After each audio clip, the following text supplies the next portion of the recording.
Insights with Terri Coots, a weekly look through the eyes of predictive astrologer Terri Coots. Here's Terri. Hi everyone, this is Terri, and you're listening to Insights with Terri Coots. Thank you for joining me for this journey to explore the week of June the 23rd through the 29th, 2024. Thanks for popping in.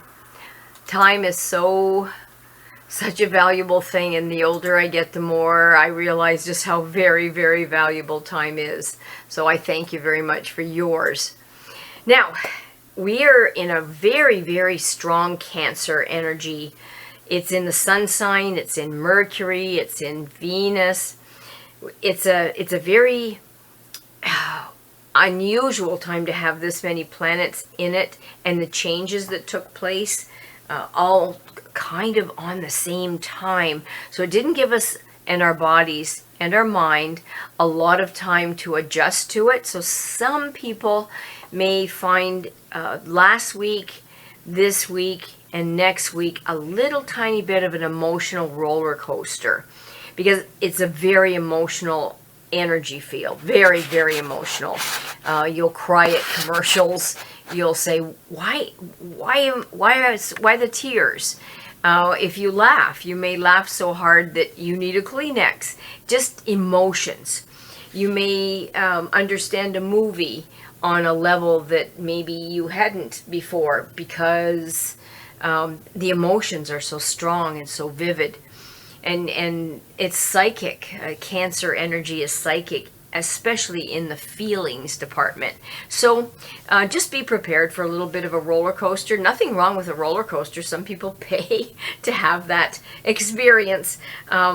Me, not so much. So with it being in the sun sign, it'll be right up front and personal.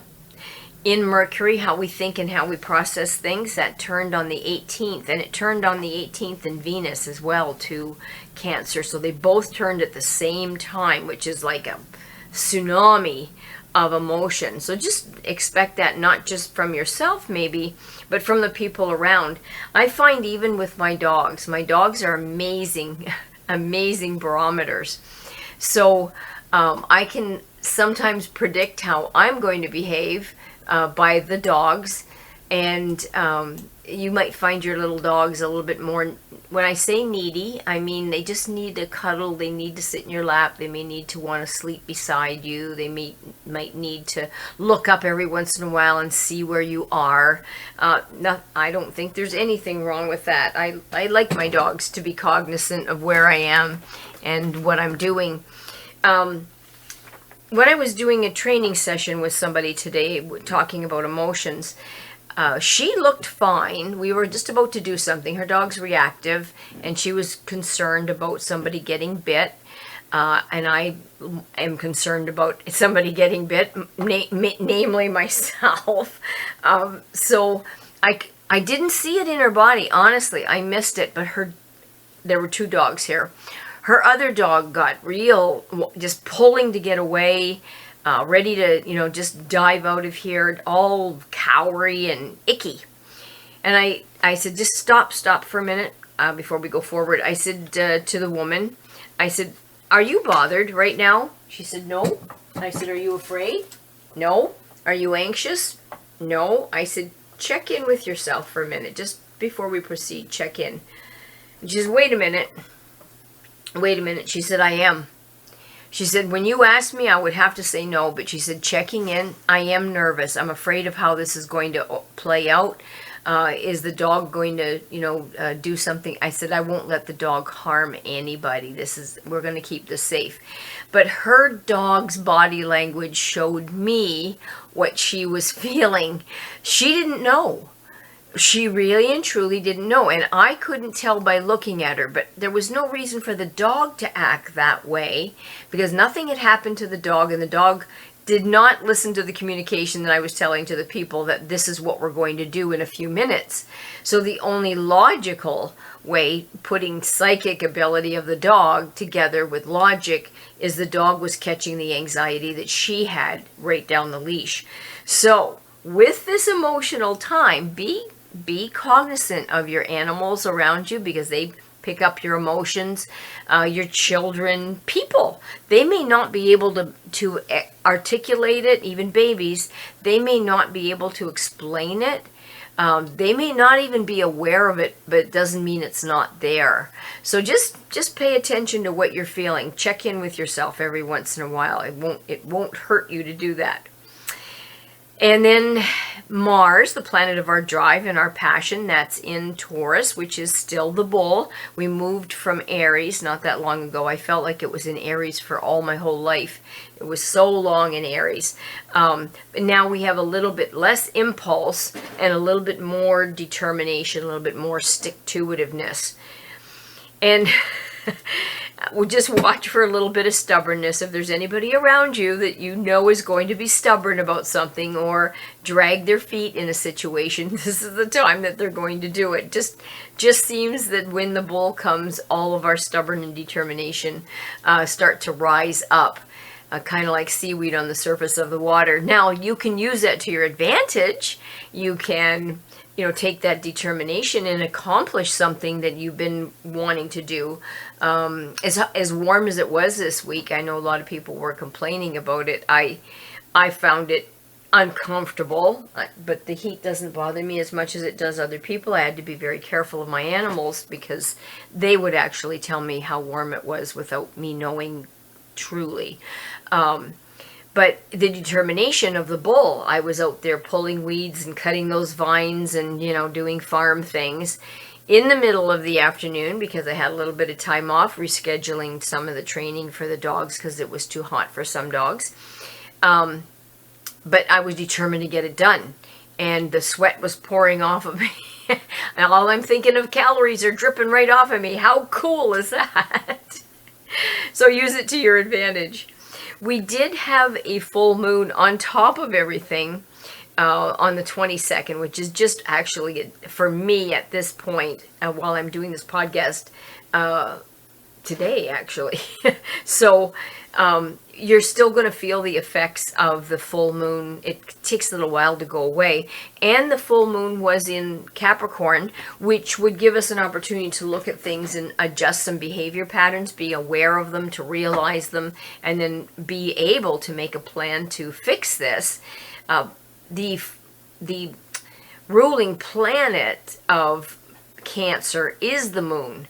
So you've got the moon in both the sun sign, Cancer energy, you've got the moon in Mercury, Cancer energy, and you've got the moon in Venus, Cancer energy. So that's a lot of moony stuff. And moon is the emotional state of ours. So like I said, it's a tsunami of emotions. Just check in with yourself. Why am I so angry? Why did I overreact with frustration? Why am I weepy? Why? Just, it's a wonderful opportunity to figure ourselves out, or try to figure ourselves out. The beginning of the week, be very careful with your ankles, shins, you don't like to bang shins, the Achilles tendon, those are going to be the vulnerable parts at the beginning of the week. So if you have weakness or vulnerability in that area, your ankles turn easy, just be careful, hang on to the railings, don't do anything that you know is silly. I do silly things around the farm sometimes and wonder why I get hurt. Then towards the middle of the week, it moves from the ankles right straight down to the feet and the toes. So if you have vulnerable feet and toes, they might be trying to talk to you about something. And it may be that they just get very tired. That's your barometer. Our body is our barometer. Also, the pineal gland around the middle of the week, which is our psychic gland there right in the middle of our forehead, may be activated, so you might be a little bit more in tune with things than you normally feel. And then right towards the end of the week, we're looking at the head, teeth, tongue, and our arteries. So all of those, if you're vulnerable in that area, just pay attention to it, because the heat seems to exacerbate everything as well. So pay attention to you, pay attention to your dogs, your cats, your animals. If you tend to have migraines, this might not be your best time. So just be aware of it. And if there's anything that you can do proactively, go ahead and jump on that. The number that was given to us is number 1. And number 1 is a leader, my number 1 in Star Trek Enterprise. And there's courage there, there's inspiration. And so with that, we'll be able to determine in our lives our priorities to give us individual success. Where are we able to use the initiative? And with that bull energy in Taurus, and the number 1 will be determined enough to succeed. So that's offered to us this week. So with that emotional energy, see if you can devote more time to other people. See if you can maybe have a family get together, popcorn. We're having an appetizer night where everybody just brings an appetizer. We've also, just for a point of interest, or not, there's a place in Tilbury that has a drive-in movie called The Boonies. If you want a nostalgic experience, go there. Just Google it on the internet. It reminds me of when I was a kid and Mom and Dad used to take us to the movies. So you're in your car watching it. You've got the speaker. Or if you're really savvy, you can run it through your phone. They'll help you with the app. It's actually very doable. So please don't let me scare you. We brought some chairs and some blankets for the night and watched a double header, so we were all tired when we left.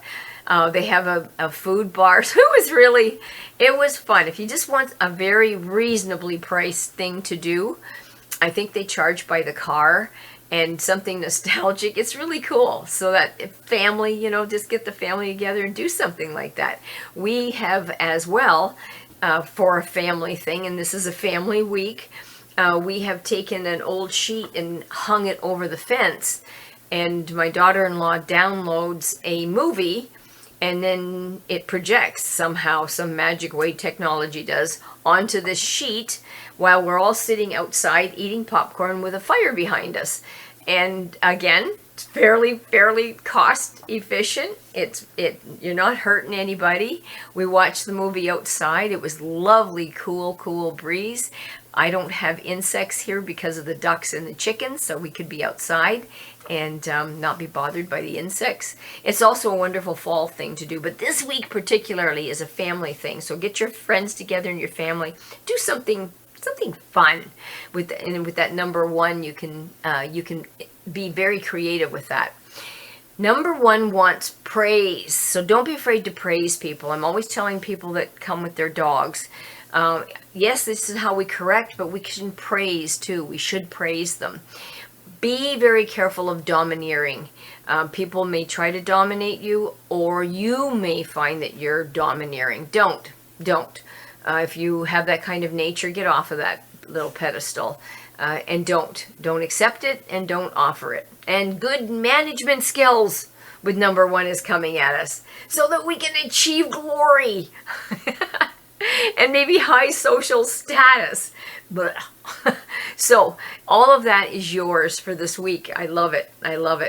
The weakness of the combination of all this is superiority and stubbornness, and maybe being a little hesitant and have difficulty finding our way because we're just so hesitating in things. We just can't seem to know where to go.